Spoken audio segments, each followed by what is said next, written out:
हिंदवी स्वराज्याचे सरसंस्थापक छत्रपती शिवरायांना मानाचा मुजरा करतो।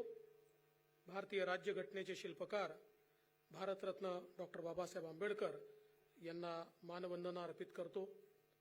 आजच्या या आघाडी मोर्चा आणि प्रकोष्ठ या बैठकीमध्ये आपल्याला संबोधित करण्याकरता उपस्थित झालेले भारतीय जनता पक्षाचे राष्ट्रीय अध्यक्ष आदरणीय जगतप्रकाश नड्डाजी, मंचावर उपस्थित माननीय शिवप्रकाशजी, माननीय सीटी रवीजी, आपले महाराष्ट्राचे अध्यक्ष चंद्रशेखर बावनकुळेजी, मुंबईचे अध्यक्ष आशिष शेलारजी, मंगलप्रभात लोढाजी, मनोज कोटकजी, अमरीशभाई पटेल, त्याचप्रमाणे आमदार अमित साटमजी, आमदार विद्याताई ठाकूर, आमदार भारतीताई लवेकर, संजय उपाध्यायजी, या ठिकाणी उपस्थित सर्व आघाडी प्रकोष्ठ आणि मोर्चाचे पदाधिकारी भगिनी आणि बंधूंनो, आज खरोखरच मला अतिशय आनंद आहे की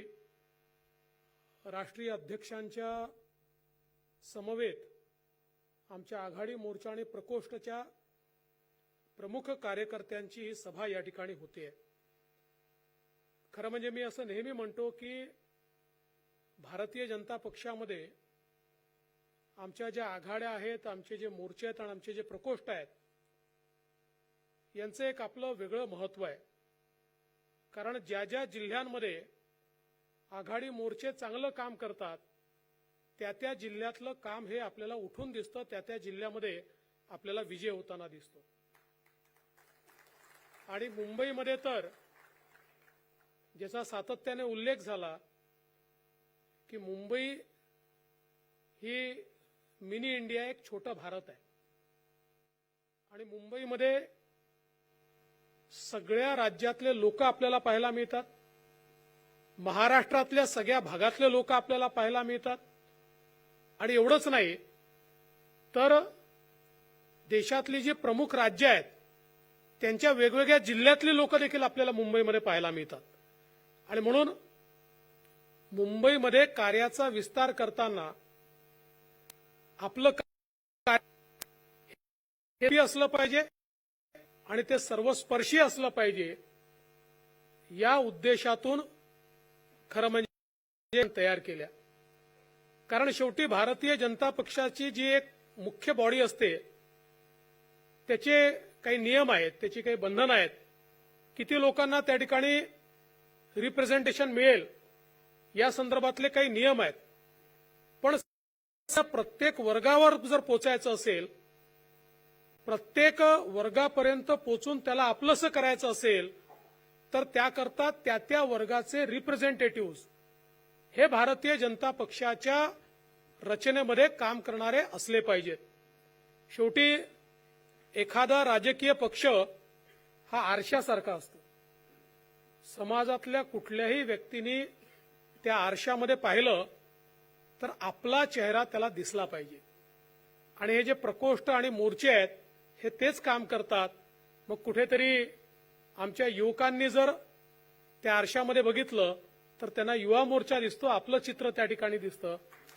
कुठेतरी उत्तर भारतीयांनी त्याच्यामध्ये बघितलं तर त्यांना आपला चेहरा त्या ठिकाणी दिसतो। कुठेतरी अनुसूचित जाती जमाती मोर्चाच्या लोकांनी तिथे पाहिलं, आपला चेहरा त्या ठिकाणी दिसतो। महिला मोर्चाला आपला चेहरा त्या ठिकाणी दिसतो। आणि म्हणून असं वाटतं की ती घटकं भारतीय जनता पक्षाला आपापल्या वर्गामध्ये अतिशय चांगल्या प्रकारे पोचवतात। त्यामुळे पक्ष सर्वव्यापी देखील होतो आणि पक्ष सर्वस्पर्शी देखील होतो। आणि हे काम आज आमच्या आघाड्या या ठिकाणी अतिशय चांगल्या प्रकारे करतायत। आणि विशेषतः आत्ताच आशिषजींनी सांगितलं, खरं म्हणजे 2.5 वर्ष ज्यावेळी कोरोनाचं संकट होतं आणि दुष्काळात 13वा महिना म्हणतात, तसं कोरोनाच्या संकटासोबत उद्धव ठाकरेंचं सरकार देखील होतं। बरोबर आहे ना? दुष्काळात 13व्या महिन्यासारखंच होतं। त्याच काळात त्यांचं सरकार यावं यापेक्षा अजून काय आपल्यावर अन्याय होऊ शकतो। पण अशा काळामध्ये भारतीय जनता पक्षाचा एकही मोर्चा घरी बसला नाही. प्रत्येकाने कोरोनाच्या काळामध्ये लोकांची सेवा केली आणि जिथे लोकांवर अन्याय झाला त्या ठिकाणी संघर्ष केला. आज या ठिकाणी बसलेले अनेक लोक असे आहेत की ज्यांच्यावर 2-2, 4-4, 5-5, 7-7 केसेस लागल्या, पण तरी कोणी चिंता केली नाही, कोणी जुमानलं नाही. जोपर्यंत जनतेला न्याय मिळत नाही तोपर्यंत आम्ही रस्त्यावर संघर्ष करणारच या निर्धाराने 2.5 वर्ष आपण संघर्ष करत होतो. आणि तुमच्या सगळ्यांच्या आशीर्वादाने 2.5 वर्षानंतर पुन्हा एकदा महाराष्ट्रामध्ये आपलं सरकार, शिवसेना भाजपा युतीचं सरकार आलं. एकनाथराव शिंदेजी खरं म्हणजे शिवसेना आपल्यासोबत निवडून आली होती. मोदीजींचे मोठे मोठे फोटो लावून निवडून आली होती. उद्धवजींचा फोटो स्टॅम्प साईज आणि मोदीजींचा फोटो एवढा असं लावून निवडून आली होती ना. ते काय उद्धवजींच्या फोटोवर तर निवडून आली नव्हती. पण तरी देखील आपल्या पाठीत खंजीर खुपसून काँग्रेस राष्ट्रवादीसोबत ते गेल्यानंतर शिवसेनेमध्ये जे खरे बाळासाहेब ठाकरेंचे पाईक होते, त्यांच्या विचारावर चालणारे होते, ते शिंदे साहेबांच्या नेतृत्वात बाहेर पडले. त्यांनी सांगितलं हिंद हृदय सम्राट बाळासाहेब ठाकरेंच्या विचाराशी प्रार्थना करणार नाही आणि आम्ही काँग्रेस राष्ट्रवादीसोबत राहणार नाही. आणि ते आपल्यासोबत आले. आणि ज्यांना 2019ला जनतेने निवडून दिलं होतं तीच शिवसेना आणि भारतीय जनता पक्षाचं सरकार आज पुन्हा या ठिकाणी स्थापन झालं. खरं म्हणजे ते स्थापन झाल्यानंतर सातत्याने सरकार आहे, चुकीचं सरकार आहे हे सांगितलं जात होतं. पण परवा सर्वोच्च न्यायालयाने देखील आदेश दिला आणि सांगितलं एकनाथ शिंदेच्या नेतृत्वातलं सरकारच लेजिटिमेट सरकार आहे आणि त्यांना सरकार स्थापन करायला सांगणं हे किती योग्य होतं हे देखील या निकालामध्ये आलं. पण काही लोकांचं काय चाललंय आशिषजी, ते सांगतात आम्हीच जिंकलो. म्हटलं तुम्ही जिंकलं तर बळवा. पण काय आहे की आमचे उद्धवजी हे राजा महाराजांपेक्षा कमी नाही आहेत. आणि तुम्हाला माहिती आहे एक ती गोष्ट की जेव्हा एका राजाला एक पोपट फार आवडत होता आणि पोपट मेला. आता प्रश्न राजाला सांगेल कोण पोपट मेलाय, कारण जो सांगेल त्याचा शिरच्छेद होणार. त्यामुळे कसा आहे आमचा पोपट, पोपट तर साहेब ठीक आहे पण काही खात नाही पीत नाही. मग दुसऱ्याला कसं आहे आमचा पोपट, पोपट तर साहेब चांगला आहे पण बोलत नाही. चौथ्याला पोपट तर चांगला आहे साहेब पण मान हलवत नाही. पोपट तर चांगला आहे साहेब पण पाय हलवत नाही. अशीच या निर्णयानंतर शिवसेनेची अवस्था झाली. त्यांना माहिती आहे पोपट मेलाय, पोपट मेलाय माहिती आहे, पण तरी सांगतात नाही 16 रद्द होणार, 20 रद्द होणार, 22 रद्द होणार. आता ठीक आहे, मी काही मेरिटमध्ये जात नाही कारण अध्यक्षांना ते अधिकार दिले आहेत. मी कधी कायद्याचा अवलंब करणारा, कारण मी कायद्याचा पदवीधर आहे, कायद्याच्या पलीकडे जात नाही. पण मला असं वाटतं की कोणीतरी उद्धवजींना हे समजून सांगितलं पाहिजे की उद्धवजी आता पोपट मेला आहे. आता हे सरकार या ठिकाणी टिकणारही आहे, हे सरकार काम करणारही आहे आणि हे सरकार पुन्हा निवडूनही येणार आहे. 2.5 वर्ष मोदीजींचा विकास तुम्ही थांबवून ठेवला. 2.5 वर्ष सांगा, 2.5 वर्षामध्ये देशभरामध्ये त्या ठिकाणी मेट्रोची कामं होत होती, आमची मेट्रोची कामं बंद होती. 2.5 वर्षामध्ये देशभरामध्ये रस्त्यांची कामं होत होती, आमची रस्त्याची कामं बंद होती. 2.5 वर्षामध्ये देशभरात होता, आमचा विकास मात्र बंद होता. सगळ्या गोष्टींना स्थगिती होती. एकच कारण होतं, असूया होती की ही सगळी प्रोजेक्ट्स पूर्ण झाली तर भारतीय जनता पक्षाला आणि मोदीजींना त्याचं श्रेय. आणि म्हणून मोठ्या प्रमाणात आपल्याला आश्चर्य वाटेल, प्रधानमंत्री आवास योजनेमध्ये गरीबाला जे पैसे द्यायचे आहेत त्या पैशाला देखील अडवण्याचं काम केंद्र सरकार सांगायचं की तुम्हाला आम्ही 2000 कोटी दिले होते, ते वापरल्याची यूसी पाठवा, युटिलायझेशन सर्टिफिकेट, आणि अजून 2000 कोटी घेऊन जा. 1.5 वर्ष यूसी पाठवली नाही म्हणून पैसे आले नाही. आणि मग इकडे सांगायचं लोकांचे घर अर्धवट राहिलाय. सांगायचं काय करायचं, मोदीजींनी पैसा थांबवलाय, मोदीजी पैसेच देत नाहीये. आम्ही सरकारमध्ये आल्यानंतर 1 महिन्यात यूसी दिली. त्याच्या पुढच्या 25 दिवसामध्ये 1800 कोटी रुपये महाराष्ट्राला प्रधानमंत्री आवास योजनेमध्ये मिळाले. त्यामुळे यांनी केवळ वसुली केली, वसुली तर किती केली माहितीच आहे, म्हणजे वाजेची कथा सांगण्याची आवश्यकता नाहीये. यांच्या वसुलीचे वेगवेगळे जे काही म्हणजे माध्यम आहेत ते सांगण्याची आवश्यकता नाहीये. पण एक प्रकारे महाराष्ट्र सूड उगवण्याचं काम यांनी केलं. अशा प्रकारच्या सगळ्या या योजना रखडल्यामुळे आज तुम्ही बघा, अंडरग्राऊंड मेट्रो जी कंप्लीट झाली असती, जी मेट्रो मुंबईची लाईफलाईन आहे, कुलाव्यापासून सिप्स पर्यंत 40 किलोमीटरची देशातली सगळ्यात मोठी, देशातली नाही एशियातली सिंगल सगळ्यात मोठी लाईन आहे, ज्याचं 80% काम आपण पूर्ण केलं होतं, ती देखील यांनी थांबवून ठेवली. परिणाम काय झाला? 10,000 कोटी रुपये जास्तीचे मोजावे लागतील, एवढं कॉस्ट एस्कलेशन 10,000 कोटी रुपयाचं त्या मेट्रोमध्ये झालं. आज हे 10,000 कोटी रुपये गरिबाच्या कामाला नसते आले, आज या ठिकाणी वेगवेगळ्या योजनांकरता ते नसते आले. आणि म्हणून आज खऱ्या अर्थानं सरकार तर आपलं स्थापन झालंय, पण हे लक्षात ठेवा की जसं मी सांगितलं, राजाचा जीव पोपटामध्ये आहे, तर दुसरा पोपट कुठला आहे?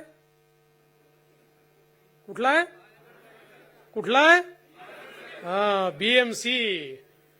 त्यामुळे हा जो राजकीय प्राण म्हणत नाही, त्यांनी अजून 100 वर्ष जगावं, पण हा जो राजकीय प्राण आहे हा राजकीय प्राण नाही आहे, खरं म्हणजे कुरण आहे. कुरण तुम्हाला माहिती आहे ना, गाई म्हशीन करता चारा असतो, कुरण असतं, तसं हे त्यांचं कुरण आहे.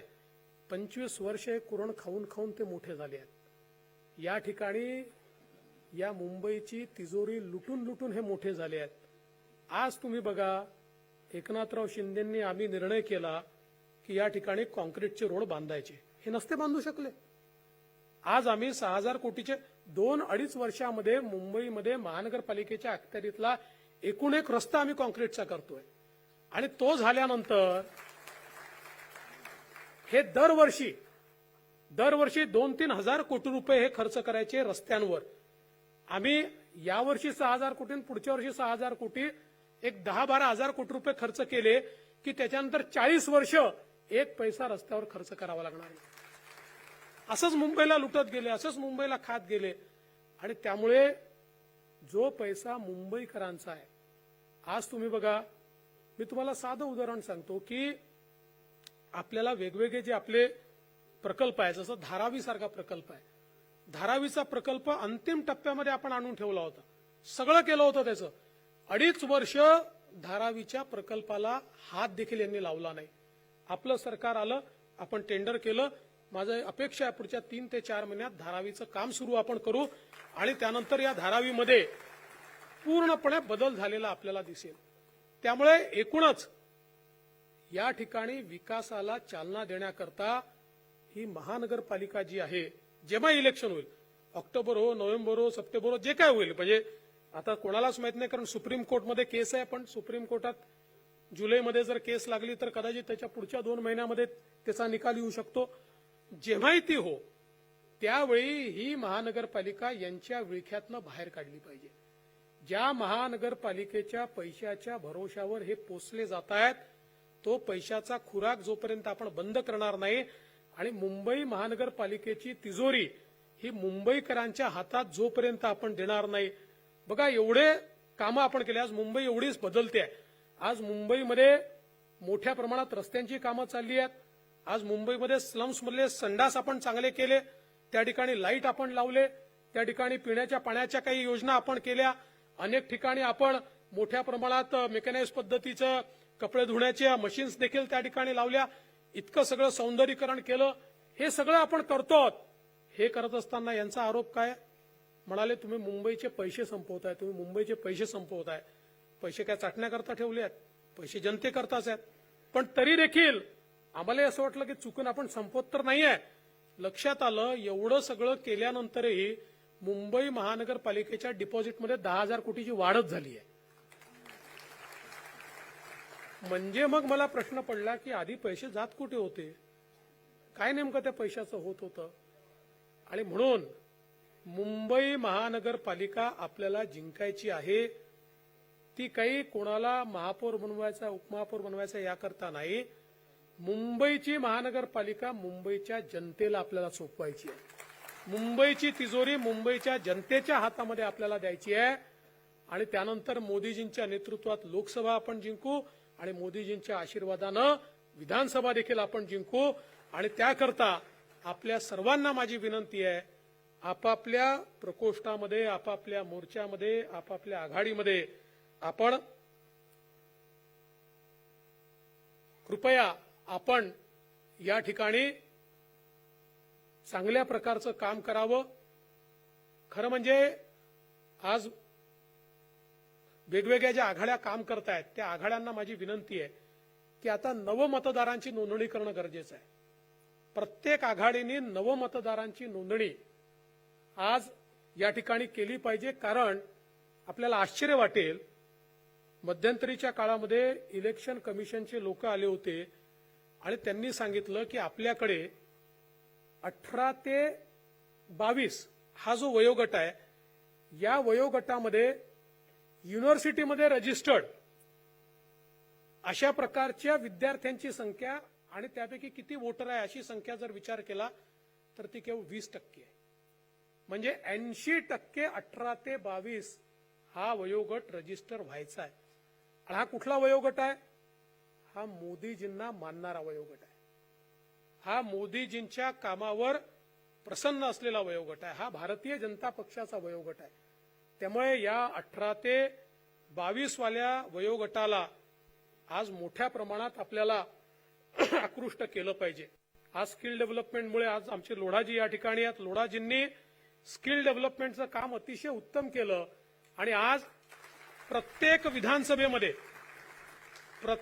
विधानसभेमध्ये त्यांनी एक कार्यक्रम लावलेला आहे की ज्याच्यामध्ये करिअर काउन्सिलिंग पण होत आहे, स्किल डेव्हलपमेंट पण होत आहे आणि नोकऱ्या देण्याकरता त्या ठिकाणी रोजगार मेळावा देखील होतोय. माझी विनंती आहे, हा कार्यक्रम जरी सरकारी असला तरी त्या ठिकाणी आपण काही पक्षाचं घेऊन बसत नाही आहात. त्या ठिकाणी येणाऱ्या मुलाचं रजिस्ट्रेशन तर आपण करू शकतो. त्या ठिकाणी इलेक्शन कमिशनची बोलून एक काउंटर तर आपण लावू शकतो. आलेल्या प्रत्येकाला आपण त्या ठिकाणी वोटर तर बनवू शकतो. तसंच आपापल्या मोहल्ल्यामध्ये, आपापल्या भागातल्या शाळा कॉलेजेसमध्ये जे आपले विद्यार्थी आहेत यांना कसं वोटर आपल्याला बनवता येईल याचा विचार आपण केला पाहिजे. आणि येत्या काळामध्ये मला विश्वास आहे की तुम्ही सगळ्यांनी जर या ठिकाणी मनामध्ये आणलं आणि जेवढ्या आघाड्या आणि प्रकोष्ठ आपले या ठिकाणी उपस्थित आहेत या सगळ्यांनी जर ताकद लावली तर मुंबईच्या महानगरावर भाजपा, शिवसेना, रिपाई युतीचा भगवा झेंडा हा लागल्याशिवाय राहणार नाही. तो कोणी थांबवू शकणार नाही. आणि म्हणून त्याकरता आपण सर्वांनी काम करावं एवढीच विनंती करतो आणि माझे 2 शब्द संपवतो. जय हिंद, जय महाराष्ट्र.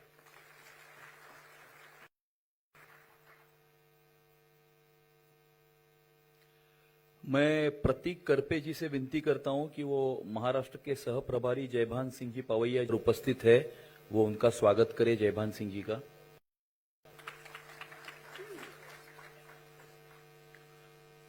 अभी हम जिनके मार्गदर्शन की राह देख रहे हैं, जिन्हें सुनने के लिए हम यहां पर आए हुए हैं, जो सिर्फ 32 साल की उम्र में ही 1993 में हिमाचल प्रदेश से विधायक के रूप में चुनकर आए और विधायक बनने के बाद हिमाचल प्रदेश की सरकार में वो मंत्री थे, मोदी जी की सरकार में वो मंत्री थे और उसके बाद भारतीय जनता पार्टी के राष्ट्रीय अध्यक्ष की जिम्मेदारी उनके ऊपर आई और पन्ना प्रमुख बनाने का जो अभियान उन्होंने पूरे देश में वो लेकर जा रहे हैं, ऐसे हमारे कुशल संगठक, हमारे नेता, भारतीय जनता पार्टी के राष्ट्रीय अध्यक्ष श्री जगत प्रकाश नड्डा जी से मैं विनती करता हूं कि वो इस बैठक को संबोधित करें. आदरणीय नड्डा जी. बोलो भारत माता की, भारत माता की.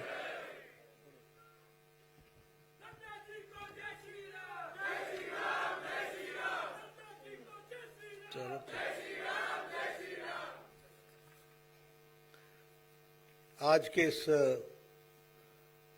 सम्मेलन में जिसमें प्रकोष्ठ, अगाड़ी, हमारे सेल, सभी इसमें उपस्थित हैं। उसमें मंच पर विराजमान हमारे प्रदेश के उप मुख्यमंत्री, मेरे वरिष्ठ साथी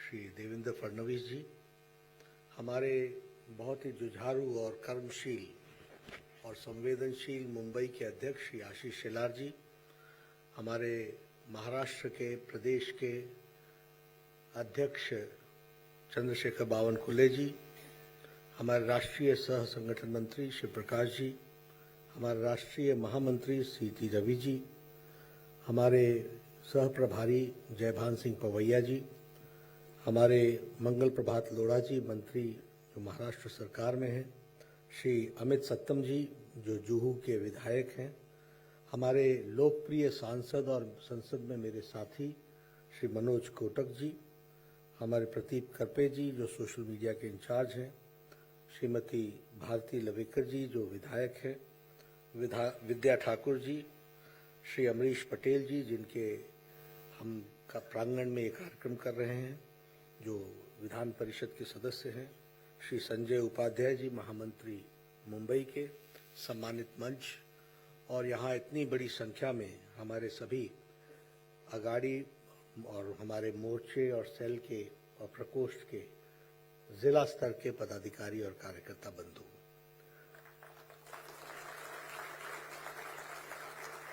सबसे पहले तो मैं आप सब लोग बड़े शॉर्ट नोटिस पर इतनी बड़ी संख्या में आप आए हैं और आपके नारों से मुझे आपके जोश का अंदाजा हो जाता है।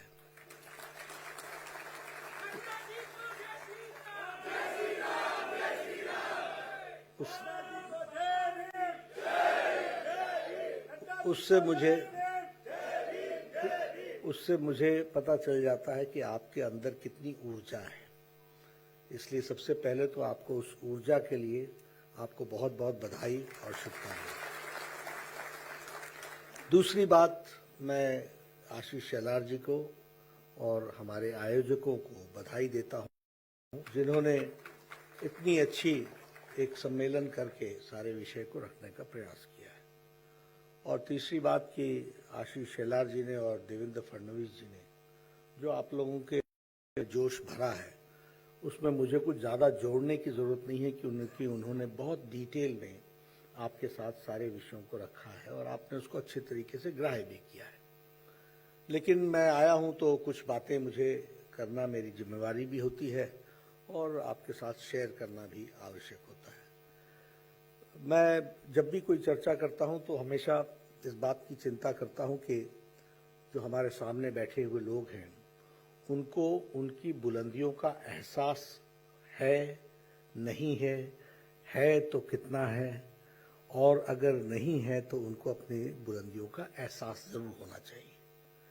मित्रों, हम लोग राजनीतिक क्षेत्र में काम कर रहे हैं।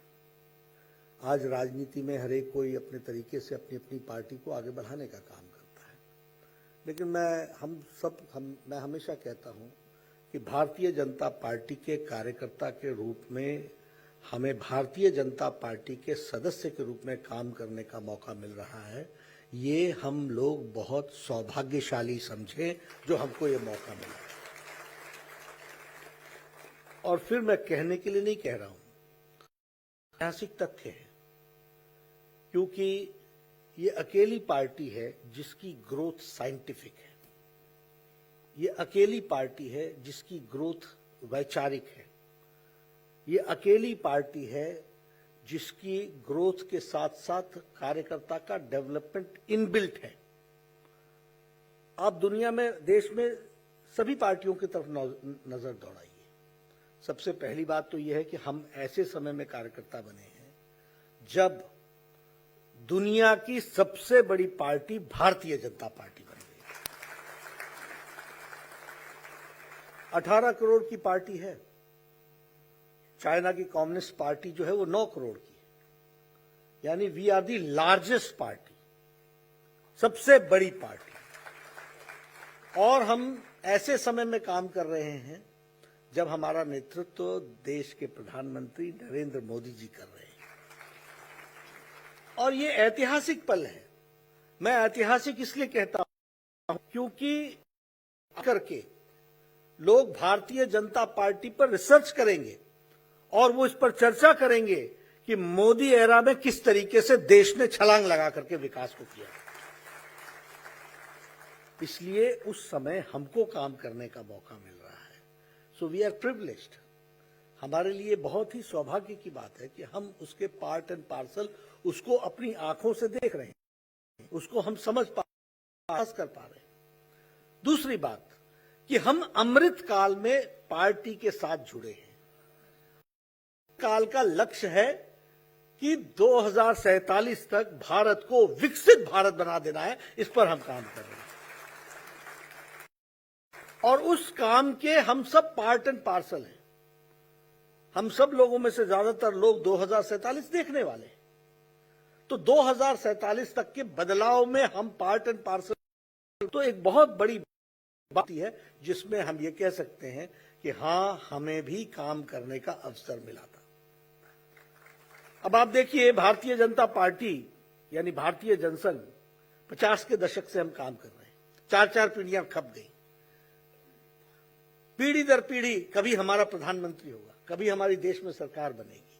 आज हमारी पार्टी की ताकत, हमारे प्रधानमंत्री जी जिस तरीके से देश को आगे बढ़ा रहे हैं, ये हम सबका सौभाग्य है कि उस समय के पार्ट एंड पार्सल और इतिहास के गवाह हम बन रहे हैं। हमें काम करना है। एक बात और, आप सभी पार्टियों की तरफ नजर दौड़ाइए। किसी के पास नेता है तो नीति नहीं है, किसी के पास नीति है तो नेता नहीं है, किसी के पास नेता भी मिल जाए, नीति भी मिल जाए तो नीयत नहीं है। अगर नीयत मिल जाए तो किसी के पास कार्यकर्ता नहीं है, और किसी के पास अगर कार्यकर्ता है तो ताकत नहीं है। ये भारतीय जनता पार्टी अकेली पार्टी है जिसके पास देश में, दुनिया में स्थापित जिनकी थाती बोलती है, ऐसे हमारे नरेंद्र मोदी जी, वहां से लेकर हमारे वार्ड स्तर तक नेता हमारे हैं। हमारे पास नेता है, नीति है, और सबसे बड़ी बात है कि नीयत है, और कार्यकर्ता है, और ताकत है, और काडर है। ये हमारी विशेषता है।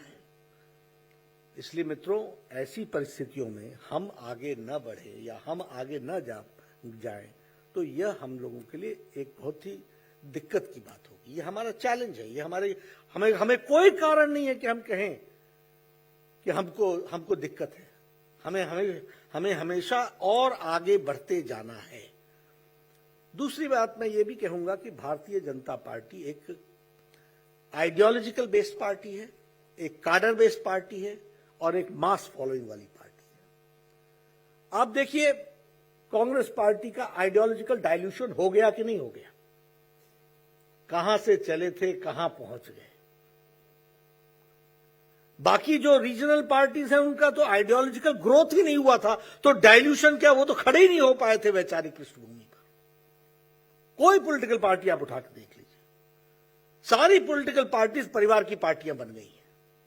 और अगर रीजनल एस्पिरेशंस में भी वो खड़ी हुई, अगर डीएमके ने कभी वहां के लोकल इश्यूज को उठाने का प्रयास किया था, रीजनल एस्पिरेशंस का बात की थी, तो आज वो एक परिवार की पार्टी बन गई। कांग्रेस से टूट करके वाईएसआर कांग्रेस बनी थी, आज परिवार की पार्टी बन गई। चंद्रशेखर राव की पार्टी तेलंगाना राज्य समिति, जो भारत राज्य समिति बन गई, परिवार की पार्टी बन गई। ये सब परिवार की। आपके यहां भी उद्धव वाली पार्टी क्या थी? परिवार की पार्टी बन गई। ये आप देखेंगे कि अब उत्तर प्रदेश में हम किससे लड़ रहे हैं? 24 करोड़ का प्रदेश है, एक रीजनल पार्टी से लड़ रहे हैं। कांग्रेस समाप्त हो, और उसमें कोई आइडियोलॉजी नहीं बची। आपने देखा होगा भी, अखिलेश यादव अतीत के लिए खड़े हुए, आइडियोलॉजी कहां चली गई, कहां खड़े हो गए। अपने को आईने में भी देखने में शर्म नहीं आती होगी। क्या स्थिति आकर के खड़ी हुई। बिहार, तेजस्वी, लालू, मीसा पार्टी। बंगाल उठाकर देख लो, ममता, भाईपो, भतीजा उनकी पार्टी बन गई है। यानी आप सब जगह नजर दौड़ा करके देखिएगा तो आपको ध्यान में आएगा कि सभी रीजनल पार्टीज धीरे धीरे परिवार की पार्टियां बन रही हैं और वैचारिक दृष्टि से समाप्त हो गई। और भारतीय जनता पार्टी एक ऐसी पार्टी है जिसमें अगर श्यामा प्रसाद मुखर्जी ने बलिदान 1953 में दिया, 53 में दिया, तो हम नारा लगाते रहे श्यामा प्रसाद मुखर्जी का बलिदान देश में 2 निशान 2 विधान 2 प्रधान नहीं चलेंगे। और 2019 के 6 अगस्त को पार्लियामेंट में, राज्यसभा में और लोकसभा में धारा 370 को धाराशाही कर दिया मोदी जी ने। ये अमल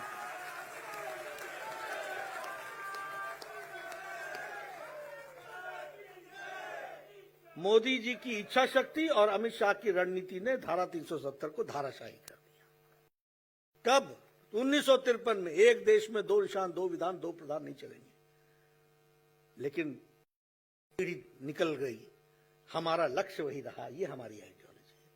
हम कहते थे रामलला हम आएंगे, मंदिर वहीं बनाएंगे, और हमसे लोग पूछते थे रामलला हम आएंगे, तारीख कब बताएंगे। उनको तारीख भी बता दी, शिलान्यास भी कर दिया, और आगे चल करके उसका उद्घाटन भी होगा, वो दिया।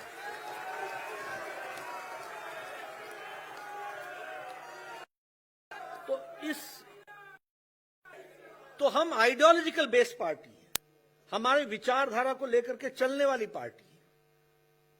हमने हर मुद्दे को अपने ढंग से रखा है और स्ट्रैटेजी बदल सकती है, लेकिन हमारे उद्देश्य और हमारी नीयत और नीति वही रहेगी। ये हमको ध्यान रखना है। इसलिए हम आइडियोलॉजिकल बेस्ड पार्टी, तो हम बताते ही हैं कि 10-40 हजार हमारा काम 8,40,000 बूथ में खड़ा है, और हम रुकने वाले नहीं हैं। हम आगे, आपने देखा होगा, प्रदेश अध्यक्ष जानते हैं, हर बैठक में मैं मॉनिटर करता हूं, और मुझे कोई बोलता मेरा कार्यक्रम हो गया तो मैं टैग भी डालो, लोकेशन भी डालो, और फोटो अपलोड करो। सरल पोर्टल पर भी करो, सरल ऐप पर भी करो, और नमो ऐप पर भी करो। ये इस साइंटिफिक डिजिटल दुनिया में हमको बढ़ना आगे, तो हमको सारे डिजिटल हमको आगे बढ़ना। लेकिन हम कार्डर बेस्ड पार्टी है और हम मास फॉलोइंग वाली पार्टी है। आज हमारे 303 लोकसभा में एमपी, 93 राज्यसभा में एमपी, 13,800 के आसपास, 1,385 हमारे एमएलए हैं, 100 से ज्यादा हमारे मेयर्स हैं, हजारों की संख्या में हमारे जिला, तो हम एक ब्लॉक समिति के सदस्य हैं, हमारे कॉर्पोरेटर्स हजारों की संख्या में हैं। तो ये आज हमारी मास फॉलोइंग वाली पार्टी, 15 जगहों पर हम राज्य कर रहे हैं, एनडीए की सरकारें चल रही हैं। तो ये हमारे को समझना होगा कि भारतीय जनता पार्टी में काम करना ये हम सब के लिए सौभाग्य की बात है। इसलिए आप यहां अगर आए हैं तो आप समझिएगा कि आपके ऊपर ईश्वर की कृपा हुई। मैं आपको उदाहरण देता हूं, जब मैं स्टूडेंट था तो कॉलेज में हॉस्टल में हम रहते थे और कैंटीन में बैठते थे, तो हर एक का अपना अपना कल्चर होता है। तो कांग्रेस वाले, एनएसयूआई वाले जब भी आते थे तो सरकार की गर्मी में रहते थे, तो हमको कहते थे Nadda you are right man in the wrong party, गलत, कोई फ्यूचर नहीं है। आजकल मुझे पूछते हैं, मिलते हैं तो मैं बोलता हूं आजकल तुम कहां हो? क्यों? क्योंकि हम कुर्सी नहीं देख रहे थे, हम विचार देख रहे थे, और उस विचार के लिए लड़ने के लिए तैयार थे, इसलिए हम आगे बढ़े। हमारे कम्युनिस्ट भाई होते थे, उनको आदत थी सिगरेट पी करके गुलछर्रे छोड़ना, माओ, ये लेनिन, ऐसी बातें करते थे। आजकल मिलते हैं, मैं उनसे पूछता हूं कहां रह गए भाई? अरे आपको तो मालूम था, हम लोग तो यूनिवर्सिटी तक ही थे। यानी गलत विचारधारा के साथ जुड़ने के कारण, ऐसा नहीं था कि उनकी कोई इच्छा नहीं थी कि वो अच्छा काम करे, था, लेकिन पार्टी गलत चुन ली थी, जगह गलत चुन ली थी। इसलिए हम अगर भी आए हों, बाय आइडियोलॉजी भी आए हों, बाय एनी रीजन से आए हों, we are in the right party. इस बात को हमको समझ करके चलना, और आप सब लोग पूरी बढ़ाएंगे। अब देखिए, आज आपको फख्र के साथ आप कह सकते हो कि हम नेतृत्व में जो देश आज से 2014 में 10वीं अर्थव्यवस्था पे खड़ा था, आज वो 5वीं अर्थव्यवस्था बन गया है। और किसको हमने ओवरटेक किया है? ब्रिटेन को, जो उसने हमको 200 साल राज किया, आज हम ओवरटेक करके हम आगे बढ़ चुके हैं। और वहां का प्रधानमंत्री ऋषि सुनक क्या बोलता है? Time is not far when India will become the third largest economy in the world. ये वो बोल रहे हैं। 400 बोइंग के ऑर्डर भारत दे, एयरबस को और बोइंग को ऑर्डर दे। अमेरिका की इकोनॉमी में अमेरिका का प्रेसिडेंट बोले कि इसके चलते हमारे यहां इंप्लॉयमेंट आएगा। ऋषि सुनक ये बोले कि इंडिया सबसे बड़ी थर्ड लार्जेस्ट इकोनॉमी बन जाएगी। ये मोबाइल फोन हम लोग लेते हैं, 2014 में 92% of the mobile was from China and from other countries in India. Today India is manufacturing 97% of mobile and giving. Apple ने लग गया है, एप्पल सस्ता हो गया है। इसको हमको समझना पड़ेगा। हम बचपन में सुनते थे जापान की गाड़ी टोयोटा डैटसन सुनते थे ना सब लोग। आज जापान को पिछाड़ करके India is the third largest automobile industry market in the world. Japan से हम ओवरटेक कर गए। अगर हम स्टील की बात करें, चौथे से हम दूसरे नंबर पर आ गए। एक आर्थिक दृष्टि से आप देखिए, इसको कुछ डेवलप्ड कंट्रीज और डेवलपिंग कंट्रीज में रशिया का इन्फ्लेशन रेट 11.8% है, इन्फ्लेशन रेट। इटली का 10% है, यूनाइटेड किंगडम का 10.1% है, ऑस्ट्रेलिया का 7.8% है और इंडिया 6.5 पर खड़ा है।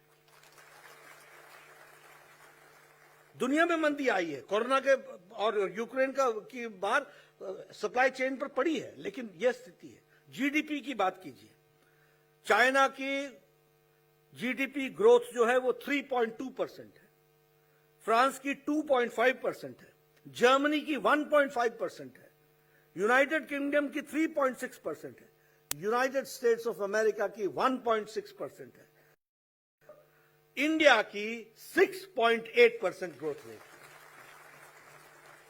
यानी जब सारी इकोनॉमीज लड़खड़ा रही हैं तो इंडिया मोदी जी के नेतृत्व में स्टेबल होकर के आगे बढ़ रहा है।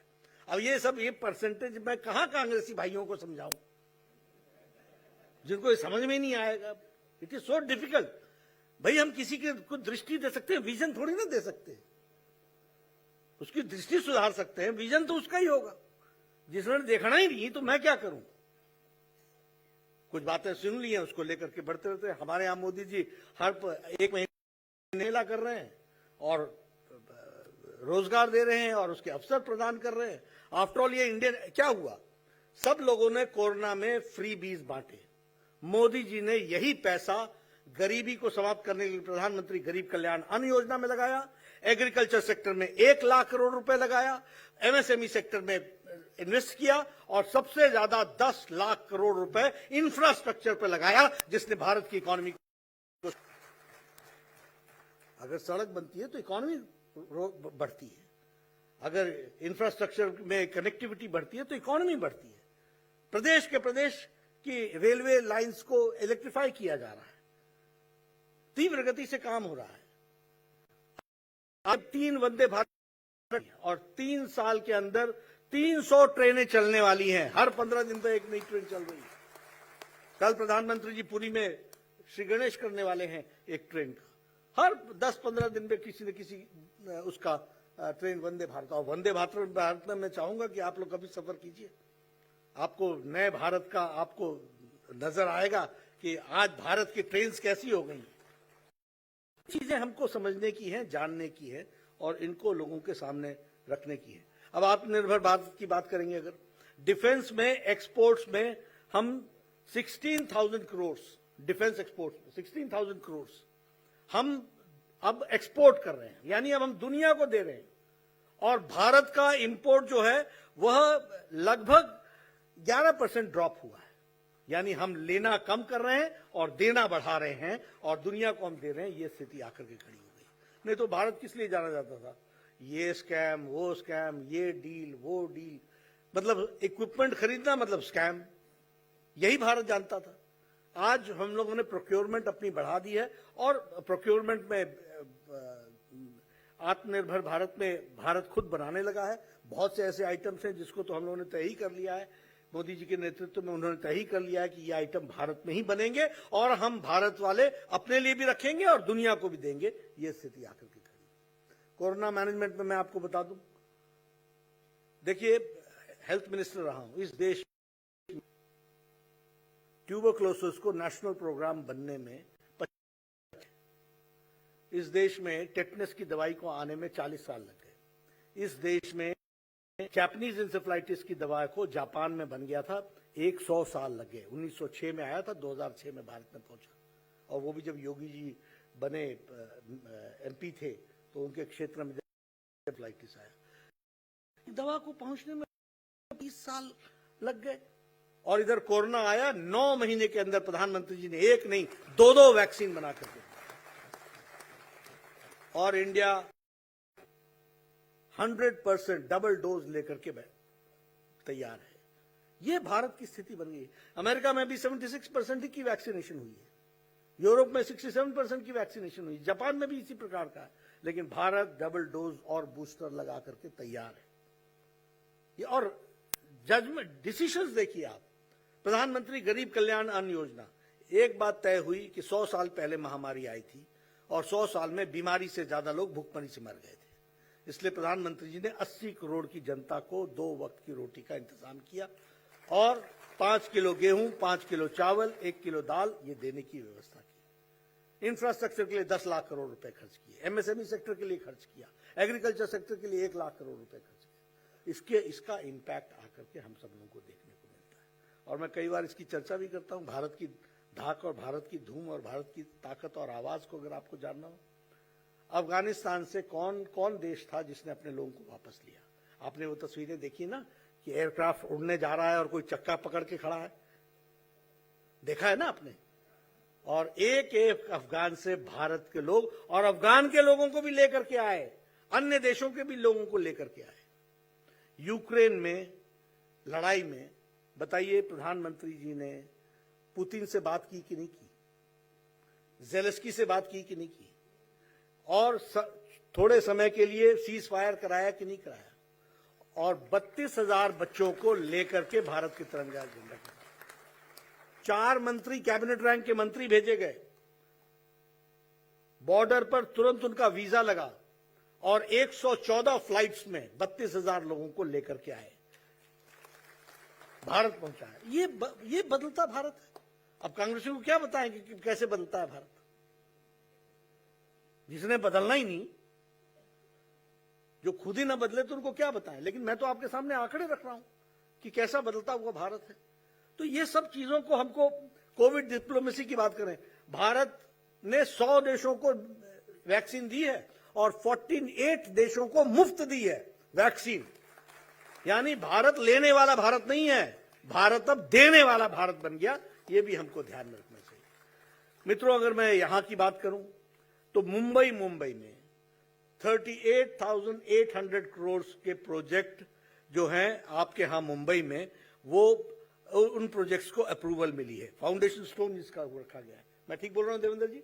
38,800 करोड़ का, और मुंबई में, और 225 प्रोजेक्ट्स ऐसे हैं जिसमें 2 लाख करोड़ रुपए का अप्रूवल मिला है, भारत सरकार ने दिया है।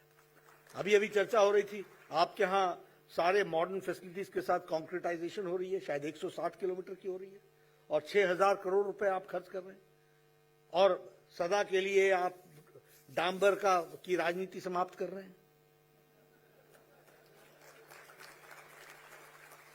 तो इनोवेटिव भी हैं, कमिटेड भी हैं, इसलिए बोल रहे हैं, नीयत भी है और नीति भी है।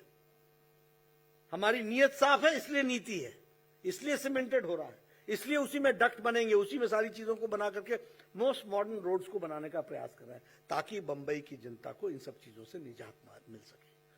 तो ये सारी बातें हैं। उसी तरीके से मेट्रो रेल में लाइन में 2A और 7 का, उसको भी डेडिकेट कर दिया गया है। छत्रपति शिवाजी टर्मिनस का जो रेलवे का है, वो 1800 करोड़ रुपए खर्च करके उसको रीडेवलप किया जा रहा है। आप देखिए किस प्रकार का आप लोग कहते थे चाइना में ऐसा स्टेशन है, आप कहते थे वहां स्टेशन है, अब आप कहेंगे हमारे मुंबई में ऐसा स्टेशन। एक नए कॉन्सेप्ट के साथ बढ़ने का प्रयास किया गया है। तो इसलिए चाहे मुंबई हो, चाहे महाराष्ट्र हो, चाहे कोई और, उसके लिए हर एक दृष्टि से अब नागपुर मेट्रो का फेज 1 जो है उसके लिए 8,650 करोड़ रुपीस दिया गया है। यहां से लेकर नागपुर तक की रोड 700 के लिए 55 खर्च हो रहा है।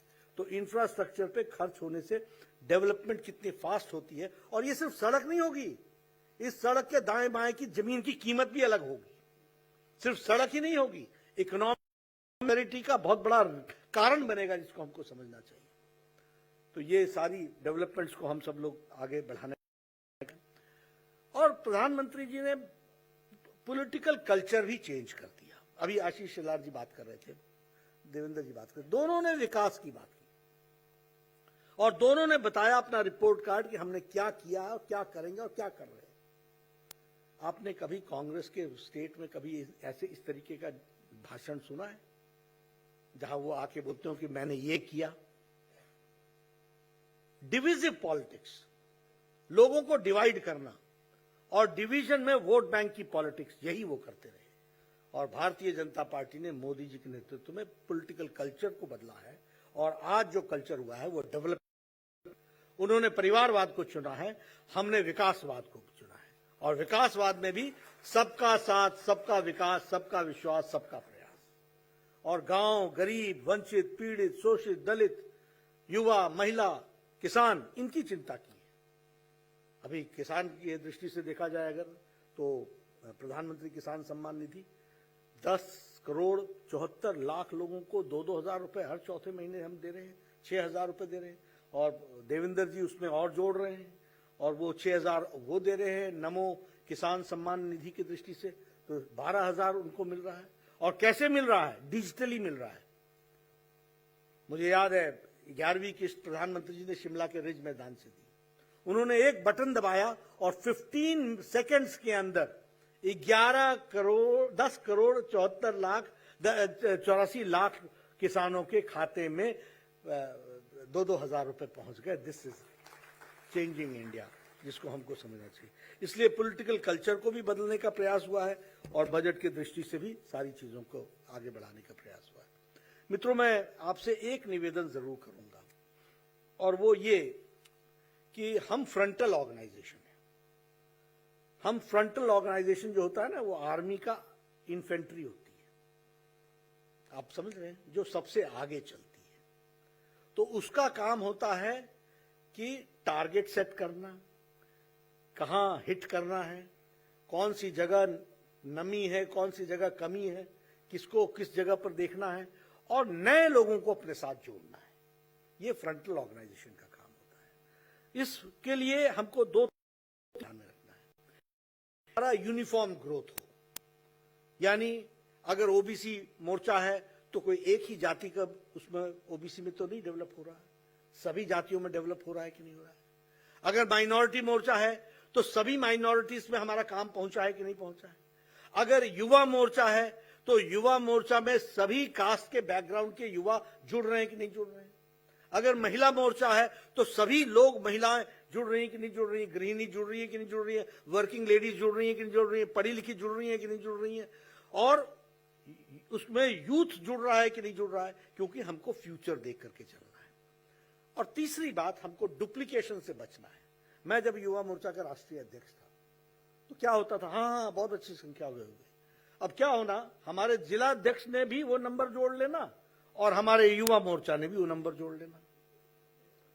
तो मैंने कहना, ये तो तुम लोग वो हुए, 2 भाई गए थे दुकानदारी करने के लिए, तो उन्होंने कहा कि हम पानी बेचेंगे। तो कहा ठीक है, तो कैसे, एक 4 आने में 1 गिलास पानी पिलाएंगे। तो कोई ग्राहक आया नहीं, तो एक भाई ने बोला, ले चवन्नी पकड़, 1 गिलास मेरे को दे दे। थोड़ी देर बाद उसने कहा, मेरे को ये ले चवन्नी, अब तू मैं एक गिलास पानी पी लेता हूं। दोपहर तक पानी समाप्त हो गया, चवन्नी वहीं की वहीं रही। आप समझ गए मेरी बात। तो कहीं हम ऐसा ना करें कि जिसको देवेंद्र जी बोल रहे हैं कि मैंने जोड़ा, उसको मैं भी बोलता रहूं मैंने जोड़ा, और वो जुड़ा का जुड़ा रह जाए। वही हमको इसमें क्वांटिफाई करना है, और आप लोग इस बात को तय करो किन लोगों को आए, कैसे हम लेकर के आए। पिछली बार की बैठक में अगर 10 आए थे तो इस बार 20 आए कि नहीं आए, प्रयास हुआ कि नहीं हुआ, और क्वांटिफाई करो। देखो, politics is a game of numbers. हमारी दिक्कत क्या होती है वो भी मैं आपको बता दूं। हमारी पार्टी इतनी बड़ी हो गई है कि हम इन हाउस ही हमारे यहां सब अरेंजमेंट है। आप बोलोगे राष्ट्रीय अध्यक्ष आ रहा है, 10,000 की भीड़ चाहिए, ठीक है जी, सूचना दे देते हैं, बूथ तक की सूचना दे देंगे, आज हो जाएगा 10,000। आप बोलोगे नहीं नहीं नहीं नहीं 20,000 चाहिए, 25,000 चाहिए, वो कोई बात नहीं जी, हम बूथ समिति को बुला लेंगे। हमारा अरेंजमेंट ही अपने घर में इतना है। मैं एक जगह बूथ अध्यक्षों का सम्मेलन में गया गोरखपुर में, वो गोरखपुर संभाग का था, 26,000 लोग थे बूथ अध्यक्ष वो लगा करके। अब मैं कहूं कि ये सम्मेलन है कि जनसभा है, मुझे समझ में ही नहीं आ रहा है। तो हमारी पार्टी इतनी बड़ी हो गई है कि विद इन पार्टी हमारे यहां सब चीजों का अरेंजमेंट है, इसलिए भ्रम की गुंजाइश। इसलिए आपको यह ध्यान में रखना पड़ेगा कि मैं नए लोग लाया कि नहीं मैं लाया, जुड़े कि नहीं जुड़े, और आगे बढ़े कि नहीं बढ़े। पन्ना प्रमुख हो गया तो पन्ना समिति बनी कि नहीं बनी, और परिवारों को जोड़ा कि नहीं जोड़ा। एक तो ये हमको चिंता करनी चाहिए।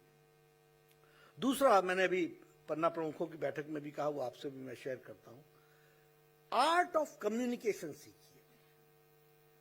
क्या होता है, सामने वाला किसी और धुन में है और हम कोई और राग अलाप रहे हैं, लगे भी हुए हैं, वो अपनी धुन गा रहा है, आप अपनी धुन गा रहे हैं। वो कह रहा है मेरी नाली खराब है, इसके बारे में सोचिए। आप कह रहे हैं कि देखिए देवेंद्र फडणवीस जी ने ये कर दिया। अब ये क्या है, वो बेचारा तानसेन बजा रहा था, वो तान बजा रहा था, आपने पता नहीं छेड़ दिया। तो आप उसको गली की नाली से पकड़ो और वहां से धीरे धीरे धीरे धीरे करते प्रदेश तक लाओ। This is art of communication. अगर आर्ट ऑफ कम्युनिकेशन नहीं आता है तो आप नेता नहीं बनेंगे, आप आस्था नहीं पैदा कर सकेंगे। हमारे कई लोग होते हैं, आते हुए चलते हैं, जाएंगे, एक पैम्फलेट में खुद पढ़ा नहीं है पैम्फलेट, ये पकड़ो, ये पकड़ो, ये पकड़ो, ये लो। सामने वाला देख लेता है, यार खुद तो पढ़ा नहीं, हमको बोल रहा है। तो आपको, और आप देखिए, अब बहुत सी चीजें हैं, आंख से आंख मिला करके बात करना सीखिए। कई लोग हैं बातचीत टेलीविजन देख, हाँ बोलो क्या बात थी, हाँ बोलो क्या बात थी, तो हम बोलते बाद में बात कर लेंगे। That means the art of communication is missing. तो आप समय भी लगा रहे हो, तो चाय पी के जाते, अरे टाइम का बोलना था। अब आप समझ, देखिए आदमी बहुत तेज होता है, वो सामने वाला समझ लेता है। पानी पियोगे, अरे रखो ना भाई, कौन सी चीज है पानी, एक ऐसी चीज है, रखो ना। आप पूछोगे तभी दोगे आप। और चले हो नेता बनने, एक गिलास तो समझ में नहीं आ रहा है तुमको कि सामने वाले को गिलास पर कैसे प्रभावित करना है। बातें बहुत छोटी हैं, लेकिन आप समय भी लगा रहे हो, लेकिन कम्युनिकेशन चैनल वीक है। इसलिए आप कोशिश करोगे, हाथ नहीं आएगा। लेकिन आप जाइए किसी के पास और सुने कैसे हैं आप, कैसे हैं, उनसे बातचीत शुरू कीजिए। कहां से वो शुरू करता है वहां से उसको शुरू करने दो, पता तो करो सामने वाला चाहता क्या है, फिर उसके बाद वहां से जब आप बढ़ाते हो। इसलिए कम्युनिकेशन। दूसरी बात, हर एक के लिए आपके पास पैकेज होना चाहिए। मिडिल इनकम ग्रुप के साथ बात कर रहे हो तो मिडिल इनकम ग्रुप में मोदी जी ने क्या किया। अगर आप एस्पिरेशनल व्यक्ति के साथ बात कर रहे हो तो एस्पिरेशनल के लिए हमारे देवेंद्र जी ने क्या किया। अगर आप एकदम marginal section of the society के साथ बात कर रहे हो तो उसके लिए हमने क्या किया। और वो बोलना तब है जब उसके मन में भूख या जिज्ञासा जागे।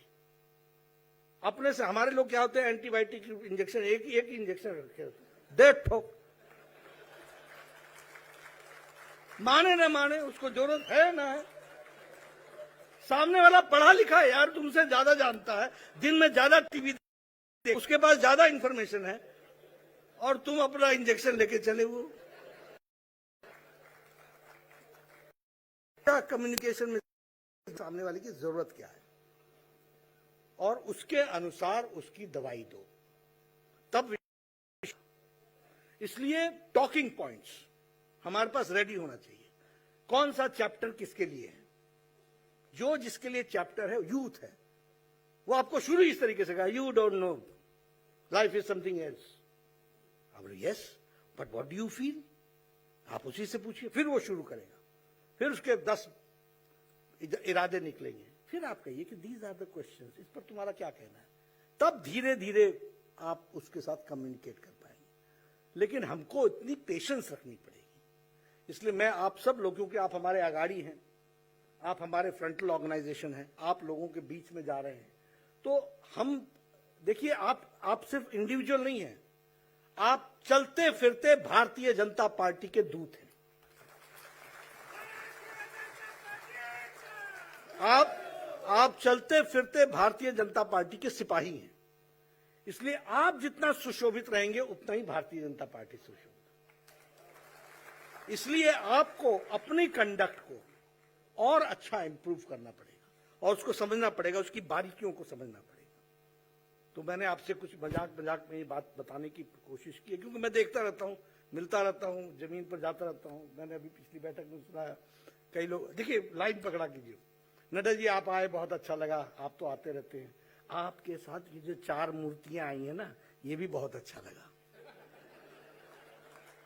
इसका मतलब समझे कि ये मेरे साथ ही आते हैं और मेरे साथ ही चले जाते हैं, बाकी पीछे होते नहीं। अब ये आपको समझना पड़ेगा कि उसने बहुत चालाकी से आपको कम्युनिकेट कर दिया है। कई बार हम लोग जाते हैं, बोलते हैं तुमने पहचाना नहीं, बोलता हाँ पहचानते हैं। इसका अर्थ समझो कि जानते तो हम खूब हैं, आपको मिलते आप कभी कभी हैं। तो ये सब छोटी छोटी बारीकियां हैं। हमसे कोई आके बोलता आपका प्रोग्राम क्या है, तो हम बोलते हैं संडे को यहाँ है, मंडे को यहाँ है, ट्यूसडे को यहाँ, फिर वेडनेसडे को यहाँ। आप समझे ही नहीं, वो आपसे समय मांग रहा है कि मैं कब मिल सकता हूं। तो आप समझो, अच्छा मेरा प्रोग्राम तो चलता रहेगा, तुमको क्या जरूरत है, नहीं आपसे 5 मिनट बातचीत करनी थी। अच्छा आज करोगे या कल करोगे, फुर्सत से करेंगे, ठीक है कल आ जाओ 15 मिनट के लिए। This is communication. नहीं तो उसका आपने संडे से लेकर के अगले संडे तक का प्रोग्राम बता दिया, उसकी मर्ज समझी नहीं। तो मैं इसलिए बार बार लोगों से कहता हूं कि आप इसके लिए शार्प तरीके से चीजों को अंडरस्टैंड कीजिए। और हम बदलने के इक्विपमेंट हैं, हम बदलाव के कार्य करने वाले माध्यम हैं, उस माध्यम को समझना पड़ेगा। इसलिए पेशेंस के साथ उसके साथ डील करना, उसको जानना, उसकी बारीकियों को समझना, ये जरूरी रहेगा। तो इसलिए मैं आपसे निवेदन करूंगा कि आप सिर्फ कार्यकर्ता ही नहीं है। हमसे कई लोग मिलते हैं, कहते हैं नड्डा जी मैं 25 साल से काम कर रहा हूं। मैं बोलता हूं अच्छा 4 कार्यकर्ता बता जो तुमने जोड़े हों। अकेला ही आया ही रहा।